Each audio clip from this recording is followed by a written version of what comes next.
Queremos dar la más cordial bienvenida a este nuevo culto de la Iglesia Jesús 100% Vida. Hay gente aquí que está en forma presencial disfrutando este culto. Ya le hemos dado la bienvenida, pero también le damos la bienvenida a todos los que están en estos momentos en sus casas, allí quizás con la familia o solo o sola, en cualquier punto del mundo. Saludamos a los que están en los Estados Unidos, los que están en Europa, especialmente en España, a nuestros queridos hermanos de Tenerife, nuestra iglesia en Tenerife, diferentes países latinoamericanos. Un abrazo grande a todas las provincias de Argentina, es decir, todos los que de una o de otra manera están participando de este culto. Y deseo realmente que lo que Dios tiene para decirnos pueda bendecir nuestras vidas. Yo quiero invitarles a todos, a los que están en sus casas y también a los que están aquí, a abrir la Biblia en el libro de Colosenses, Colosenses capítulo 1. Colosenses capítulo 1. Y mientras usted busca en su Biblia, he visto que a veces tenemos la sensación de que es muy complejo vivir la vida cristiana. He notado que algunos buscan interpretaciones filosóficas, interpretaciones sofisticadas, carentes de todo tipo de practicidad, y lo que hacen es logran complicar la vida normal cristiana, es decir, vivir cristianamente pareciera que fuera una cosa re complicada por los argumentos sofisticados que algunos presentan. Pero en realidad yo encuentro que hay principios bíblicos que sintetizan lo que es vivir la vida cristiana y la hacen totalmente práctica, totalmente concreta para el día a día. Estos principios que estoy diciéndoles son, a mi entender, el fundamento, son el cimiento de la vida cristiana, cimiento sobre el cual usted y yo construimos nuestra vida espiritual, nuestra vida cristiana. Estos cimientos yo los encuentro en el libro de Colosenses capítulo 1 y voy a leer a partir del versículo 9 en adelante. Mire lo que dice. Por eso, desde el día en que lo supimos, no hemos dejado de orar por ustedes. Se lo está diciendo el apóstol Pablo por los cristianos en Colosa.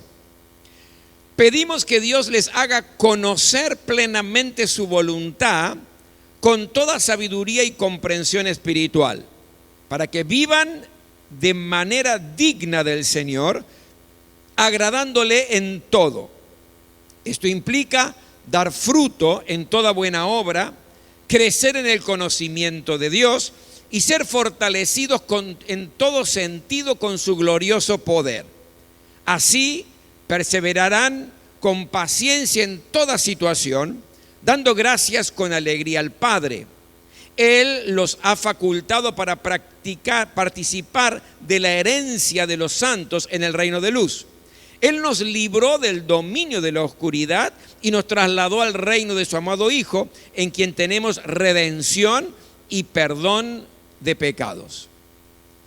Gracias, Señor, por este tiempo y gracias por tu palabra. Te rogamos que nos ilumines en esta hora en nuestra mente y en nuestro corazón para recibir aquello que estamos precisando escuchar.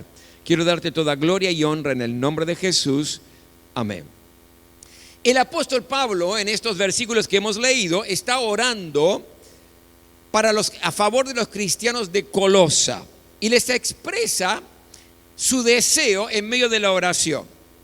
En estos breves versículos que acabamos de leer, yo encuentro que hay 4 cosas que de una manera simple sintetizan lo que es vivir la vida cristiana. Estas 4 cosas se interrelacionan entre sí, son interdependientes, pero que en realidad sintetizan, son el compendio sin sofisticación, sin argumentos estrafalarios de lo que significa vivir la vida cristiana. Pero quiero comenzar por el principio. ¿Cómo entro yo en la vida cristiana? ¿Cuándo puedo tener la seguridad de que soy un cristiano? ¿Cuándo puedo tener la seguridad que soy un hijo de Dios? Y esto es importante porque es el primer paso, es el paso inicial. Déjeme decirle que hay una diferencia entre ser una criatura de Dios de ser un hijo de Dios. ¿Quiénes son criaturas de Dios? Todos somos criaturas de Dios. Los cristianos, los ateos, los budistas, los islámicos, los blancos, los negros, los ricos, los pobres, todos somos criaturas de Dios. ¿Por qué? Porque fuimos creados por Dios. Esto es claro, ¿verdad? Pero hijos de Dios, con todos sus derechos y sus responsabilidades, somos todos aquellos que un día hemos aceptado a Jesús como el Salvador y el Señor de nuestras vidas. Esto lo dice ya en el Evangelio de Juan, capítulo 1, versículo 12. Mas a todos los que le recibieron, a los que creen en su nombre, a estos les dio derecho, les dio potestad de ser llamados hijos de Dios.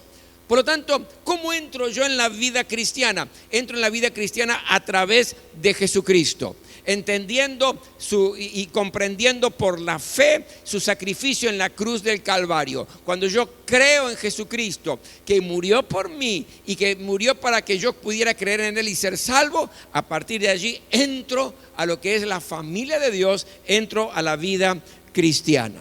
Ahora, la pregunta es, ¿y después qué? ¿Qué tengo que hacer para construir la vida cristiana? Porque ya tengo el cimiento, tengo el fundamento. ¿Cómo puedo yo vivir la vida cristiana? Y estos versículos de Colosenses a mí me dan 4 principios que rápidamente se los voy a nombrar. Y se va a dar cuenta que son el fundamento. Primero, si yo quiero vivir la vida cristiana, tengo que conocer la voluntad de Dios. Lo hemos leído. Versículo 9, la segunda parte. Pedimos que Dios les haga conocer plenamente su voluntad con toda sabiduría y comprensión espiritual. Versículo 10, la tercera parte. Crecer en el conocimiento de Dios. Este es el primer paso y fundamental para tener una vida cristiana verdadera, una vida cristiana genuina. No podemos disfrutar de las bendiciones de Dios si las desconocemos. Si no conocemos su voluntad, difícilmente. Si usted no sabe, mi querido, que es un vencedor, va a vivir la vida derrotado. Si usted no sabe que está libre por Jesucristo de todo tipo de esclavitud, va a vivir siempre atrapado por la droga, por el alcohol y por tantas esclavitudes más. Si usted no sabe que Dios lo ama con amor eterno porque lo desconoce, no conoce su voluntad, va a vivir como una persona que no siente que nadie lo ama en la vida. Si usted no sabe que Dios siempre prometió estar al lado suyo, se va a sentir totalmente desamparado, abandonado. ¿Se da cuenta? Conocer la voluntad de Dios es fundamental para vivir la vida cristiana. Nunca podemos disfrutar la vida cristiana si no conocemos su voluntad. Nunca podemos vivir la plenitud de la vida cristiana si desconocemos su voluntad. Esto es como ese mendigo que resulta que había heredado una herencia millonaria de un pariente que él ni conocía.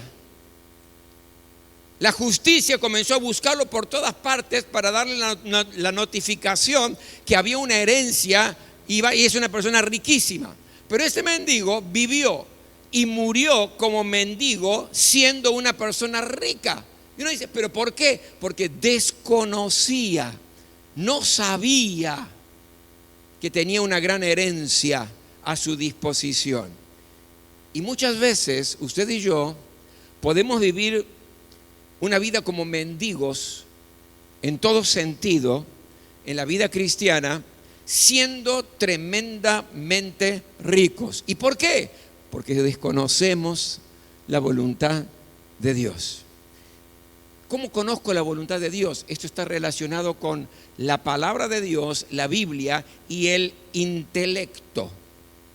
No significa ser alguien inteligente, sino entender lo que Dios quiere de mí y lo que Dios tiene para mi vida. Mira lo que nos dice Mateo 22:37. Ama al Señor tu Dios con todo tu corazón, con todo tu ser y con toda tu mente. He notado en los últimos años que hay muchos cristianos que quieren vivir la vida cristiana en función de sus sentimientos. si tienen ganas o no tienen ganas, en función de sus experiencias, dejando de lado la palabra de Dios. Pero ¿qué pasa? Fracasan. Porque hoy tocan el cielo con las manos porque están con un sentimiento de alegría, de gozo, y van para adelante y parece que son una locomotora arrollando todo, y el día de mañana se están arrastrando. ¿Por qué? Porque dependen de los sentimientos. Y engañoso es el corazón, ¿quién lo conocerá? Dice la Biblia. Ay, pastor,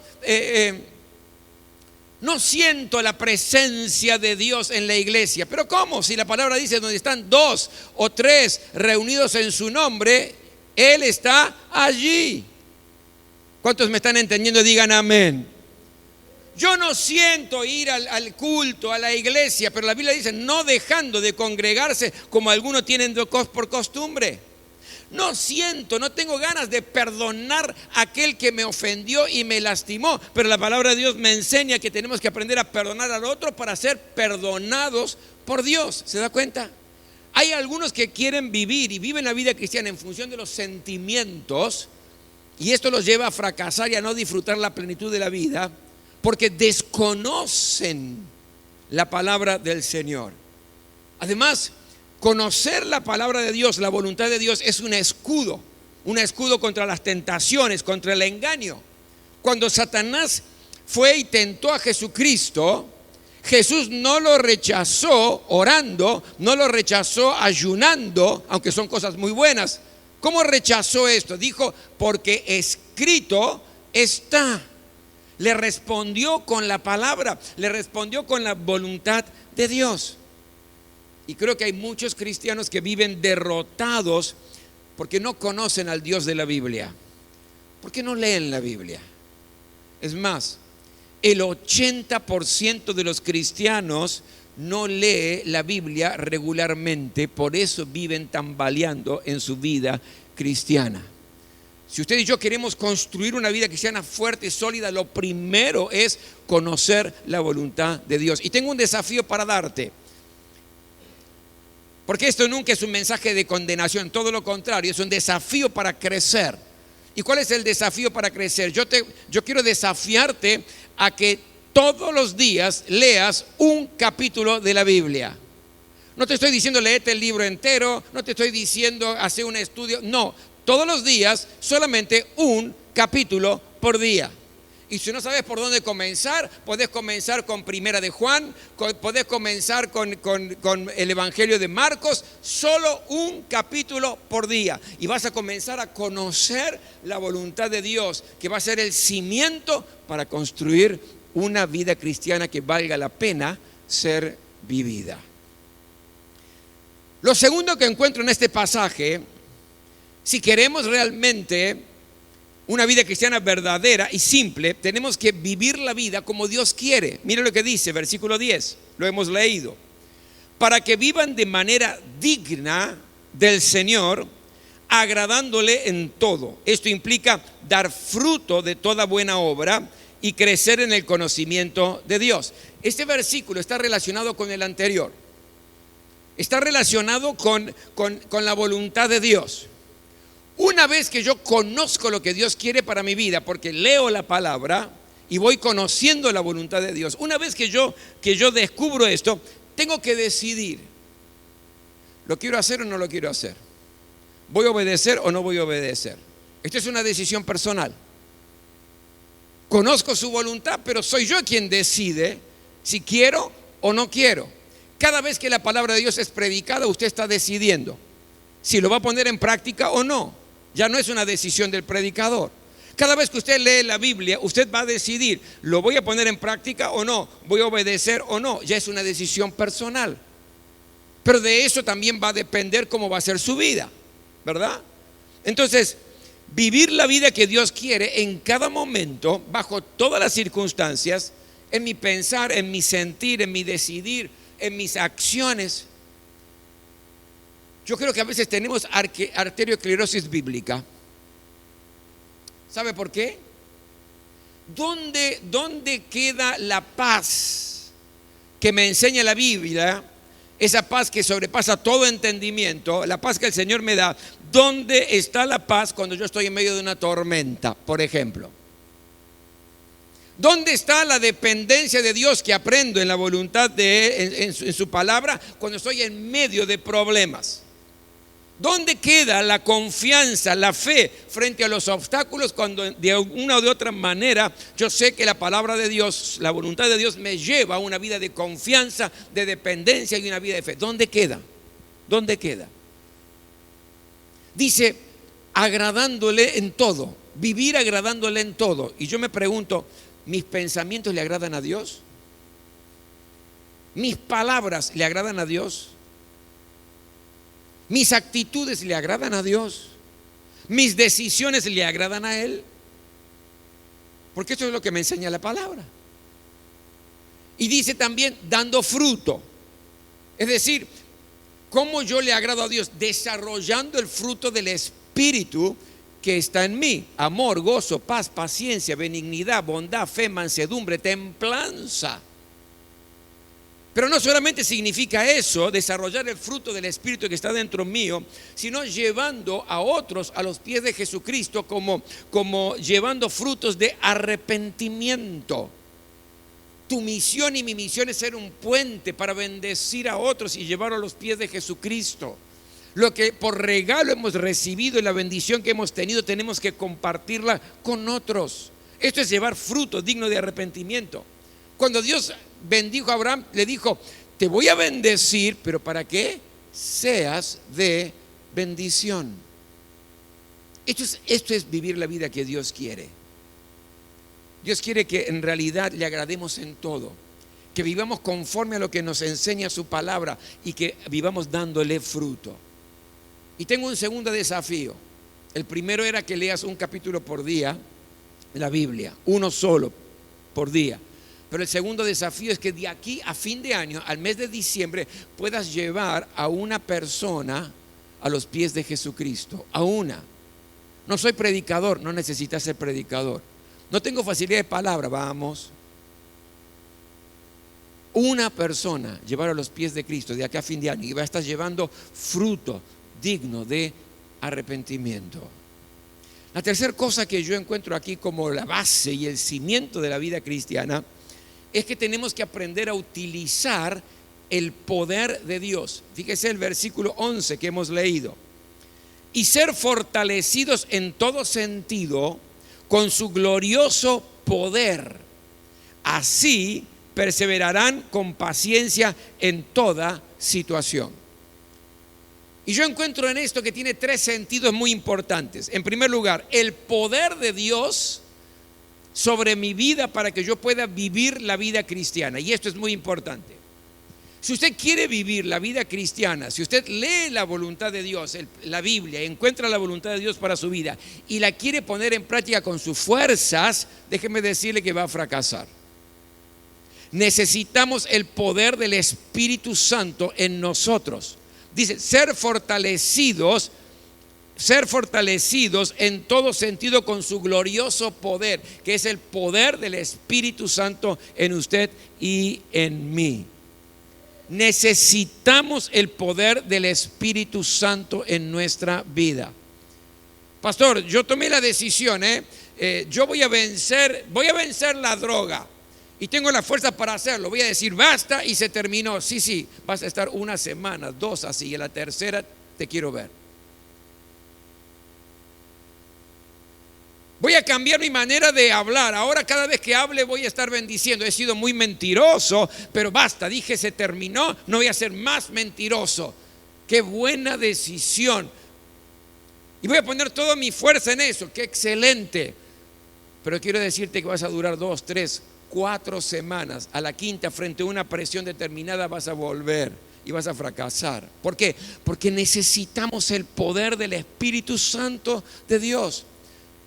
Muchos cristianos quieren vivir la vida cristiana contra la corriente, con un bote a remo, ¿no? Corriente de este mundo, de perversión, de corrupción, de irresponsabilidad, de mentira, y van remando en contra de la corriente de este mundo. ¿Por qué? Porque yo voy a ser distinto, porque yo voy a obedecer al Señor, porque yo voy a vivir la vida cristiana, y meta. Pero llega un momento que los brazos no te dan más y te das cuenta que no podés, y la corriente te arrastra y te lleva. Y ahí viene la sensación de fracaso, lo intenté y no pude, al fin y al cabo yo no sirvo para la vida cristiana, etcétera, etcétera. ¿Dónde está el problema? El problema está en que quisiste hacerlo en tus propias fuerzas. Quisiste hacerlo con los remos contra la corriente de este mundo. Y el remo no te sirve porque depende de tu fuerza. Y entonces, pastor, para ir en contra de la corriente necesitas un bote con un motor poderoso, fuera de borda. Y encendés el motor, que es el motor del Espíritu Santo, que es el poder del Espíritu Santo. Y entonces en el poder del Espíritu Santo podés ir en contra de la corriente. La fuerza no es tuya, la fuerza la hace el motor, la fuerza la hace el Espíritu Santo en tu vida para que puedas vivir realmente una vida agradándole en todo al Señor. Si usted me entendió, diga amén. Gracias, voy a explicar todo de nuevo porque nadie más me entendió. Utilizar el poder de Dios para vivir la vida cristiana. Pero también habla del poder de Dios hacia nuestra vida desde el punto de vista de la manifestación del poder con milagros, de una manera sobrenatural. El Señor me salvó, el Señor nos sana, nos prospera cuando todo hay una crisis general. Te da una victoria cuando pensabas que estabas totalmente derrotado. Te inunda de paz cuando hay tormenta a tu alrededor. Eso es poder de Dios. Te da la capacidad para perdonar porque no tenés ganas, no tenés fuerza para perdonar al que te ofendió, al que te lastimó. Pero hay un poder interior que es el poder del Espíritu Santo que te ayuda a liberar a aquella persona y poder perdonarla. Pero en tercer lugar, el poder de Dios a través nuestro. Ser fortalecidos en su glorioso poder a través nuestro hacia otros. Dios nos delegó poder y autoridad en su nombre para que lo utilicemos para su gloria en la extensión del reino de Dios. ¿Queremos ser una iglesia poderosa? ¿Lo queremos? Ore por los enfermos. Se lo traigo a usted, pastor. No, ore usted. No hace falta traerlo a ningún lado. Ore usted. Ore por los oprimidos, por sus compañeros de trabajo. Ore por los que están tristes. Ministre autoridad de parte del Señor. Ore por las necesidades de aquellos que lo rodean. No se lo lleve a nadie más. Hágalo usted porque usted es un hijo de Dios. Y tiene poder y tiene autoridad. Dice la palabra de Dios justamente aquí. Somos fortalecidos por su glorioso poder que es el Espíritu Santo de Dios. Y el cuarto principio que se interrelaciona con todos, tenemos que aprender a disfrutar los regalos de Dios. Y aquí yo encuentro 4 regalos de parte de Dios en este pasaje. El primero de ellos dice, tenemos redención. Lo hemos leído, versículo 14, en quien tenemos redención. ¿Qué significa que somos redimidos? ¿Cuál es el sentido? Hay 2 conceptos aquí con relación a lo que es la redención. El primero de ellos es liberar a alguien de la esclavitud o de un sufrimiento o de un castigo. Entonces, cuando uno libera a una persona que está esclava, la libera de un castigo, ahí lo está redimiendo. Pero el segundo sentido es recuperar o restituir o comprar nuevamente un patrimonio que se había perdido. De pronto alguien perdió algo, va y lo redime pagando el precio y lo redime. Por eso en este caso se habla de pagar un precio. Jesús en la cruz del Calvario derramó su sangre para redimirnos, pagó el precio para todos aquellos que creemos en Él, seamos redimidos, liberados de la esclavitud del pecado, liberados de una vida de sufrimiento, liberados de una vida que no tiene sentido, liberados de una vida que en realidad no nos sentimos libres para nada, pero somos liberados del castigo. Pero al mismo tiempo, Él compró nuestra vida y nos dio una vida plena, una vida abundante. Y lo que habíamos perdido por culpa del pecado se recupera. El primer regalo que recibimos es la redención, dice la palabra de Dios. Pero el segundo, versículo 14, el perdón de pecados. Wow.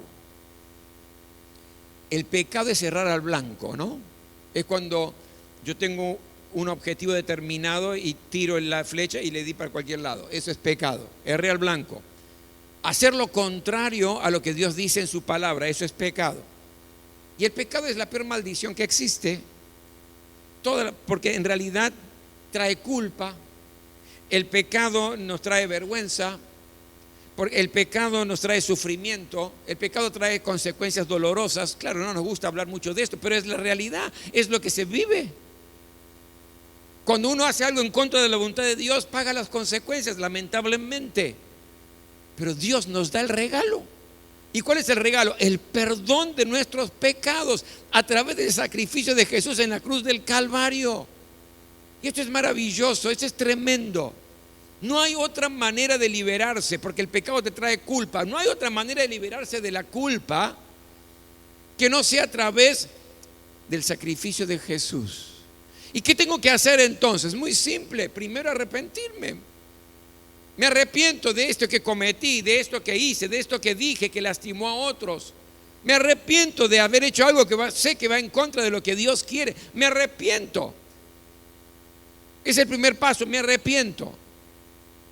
¿Cuál es el segundo paso? Lo confieso, se lo confieso a Dios y le declaro ese arrepentimiento. Arrepentirse es ir hacia, si yo voy camino pecando hacia lo que está mal, arrepentirse es dar la vuelta y caminar para este lado.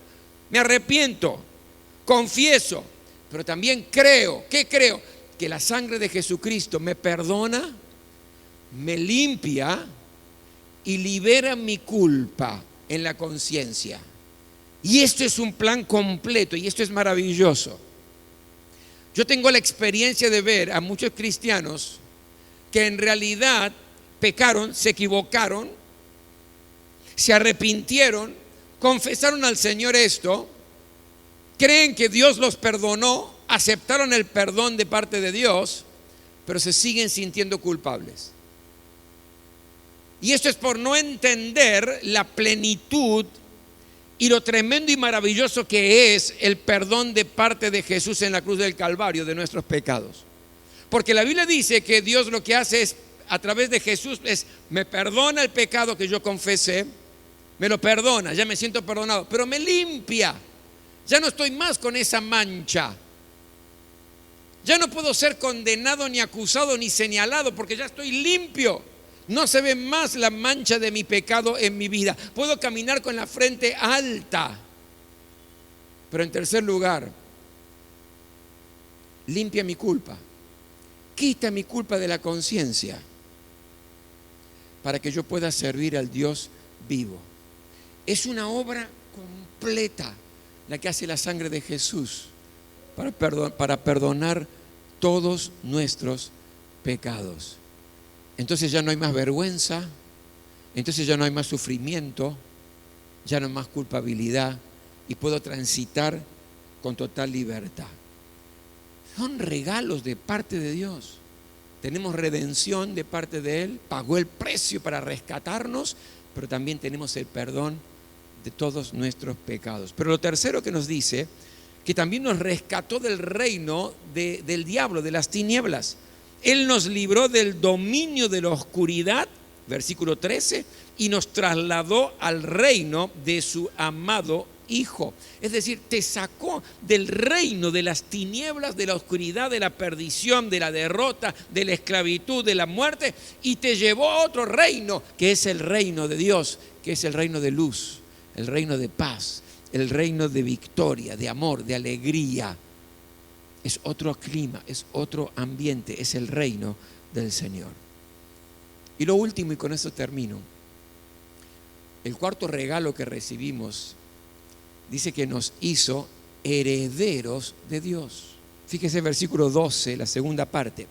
Él los ha facultado para participar de la herencia de los santos en el reino de la luz. Somos herederos. ¿Sabe? Yo creo que se lo conté, que hace un par de años atrás descubrí por el tío Google que el palacio presidencial de Turquía, apoteótico, tremendo, enorme, lujoso, una cosa impresionante porque hay fotos de todo eso. El Palacio Presidencial de Turquía pertenecía a la familia Kasabian, armenios. Yo dije, wow, qué herencia que tengo. Pero resulta que fue confiscado en 1915 en el genocidio que los turcos hicieron para con los armenios. Entonces fue confiscado y fue transformado en el Palacio Presidencial de Turquía. Es decir, mis deseos de tener una gran herencia se esfumaron como nada. Yo no sé lo que usted va a heredar o lo que ha heredado de sus padres, de sus abuelos, de los parientes más cercanos. Yo no sé. Puede ser mucho, puede ser poco, puede ser nada, pero nada se compara con ser heredero de Dios. Y un hijo de Dios, según lo que hemos leído, es un heredero de Dios. Por lo tanto, ¿cómo vivo la vida cristiana para que no sea tan complicada, tan sofisticada, tan compleja? Conozca la voluntad de Dios. Primero, lea la Biblia. Lea la Biblia. Allí está el plan de Dios para su vida. Allí están las promesas de Dios para usted. Allí está lo que Dios quiere de su vida. Lea la Biblia. Conozca la voluntad de Dios. Segundo, en función de lo que usted conoce de la voluntad de Dios, viva esa vida conforme al plan de Dios. Sea obediente, cúmplala, agrade en todo al Señor. Tercero, utilice el poder de Dios, poder que Él mismo nos da a través de su Espíritu Santo. Dios no te dice vivir la vida cristiana como puedas, arréglatela. En un mundo que se está perdiendo, fíjate cómo podía hacer. No, te da poder, que es el poder del Espíritu Santo, para vivir cosas que solo no podrías vivir en tus fuerzas, no podrías vivir porque no te dan las fuerzas para hacerlo. Para que ese poder pueda transformar tu vida, pero que vos seas un instrumento de poder para extender el reino de Dios con el poder del Espíritu Santo. Y disfrutá de los regalos de Dios. Disfrutá que Él te compró con su sangre preciosa, te rescató, que perdona todos tus pecados. No necesitamos caminar sintiéndonos culpables ni avergonzados. Él te perdona, te limpia y limpia tu conciencia de obras muertas. Disfruta ese regalo tremendo que en realidad lo estás necesitando. Viví una vida en el reino de Jesús y no en el reino de las tinieblas, porque Él te sacó de allí. Y sabe que sos heredero de Dios. La mejor herencia que podemos tener. Y cuando usted y yo decidimos poner estos cimientos, comenzamos a construir una vida cristiana que vale la pena ser vivida. Nos ponemos todos de pie, por favor.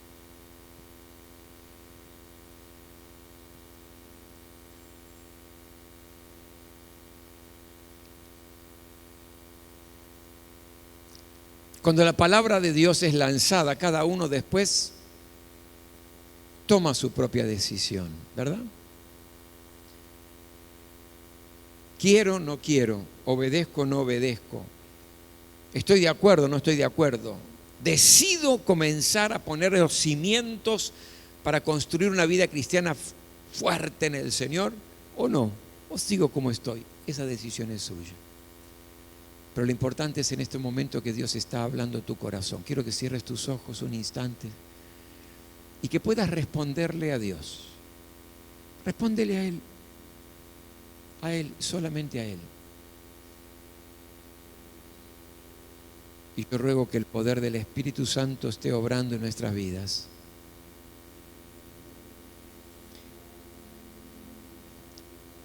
Para que podamos tomar esta palabra lanzada y decirle, sí, Señor, yo quiero.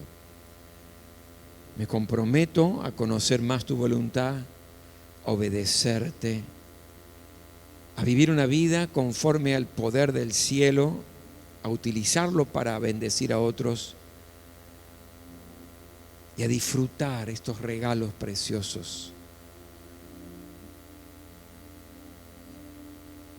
Señor, yo en el nombre de Jesús en esta hora quiero traer delante de tu presencia a todos los que hoy están aquí, que nadie está por casualidad, pero también a aquellos que nos siguen por las redes. Que tu palabra, Señor, hoy nos confronte con la realidad y nos ayude a enderezar el camino si está torcido, a caminar con firmeza si estamos débiles en nuestro andar de la vida cristiana. Yo te ruego, Señor, que podamos salir fortalecidos en nuestro corazón y en nuestra mente hoy. Que podamos salir de este lugar diciendo: yo quiero más de Dios, más en mi vida. Yo quiero más de su presencia. Yo quiero disfrutar esta vida y no tener algunos momentitos de alegría. Quiero ser feliz. Quiero tener paz. Paz aunque esté atravesando momentos duros y difíciles. Paz aún en medio de la tormenta. Yo quiero disfrutar la verdadera paz que el Señor me da. Señor, yo quiero traer delante de tu trono a cada uno de mis amados en esta hora. Y rogar en este tiempo que sea tu Espíritu hablando a cada mente y a cada corazón, convenciendo de pecado, justicia y juicio. Hazlo, Señor, una vez más. Ayúdanos, Señor, porque solos no podemos. Bendito eres, Santo.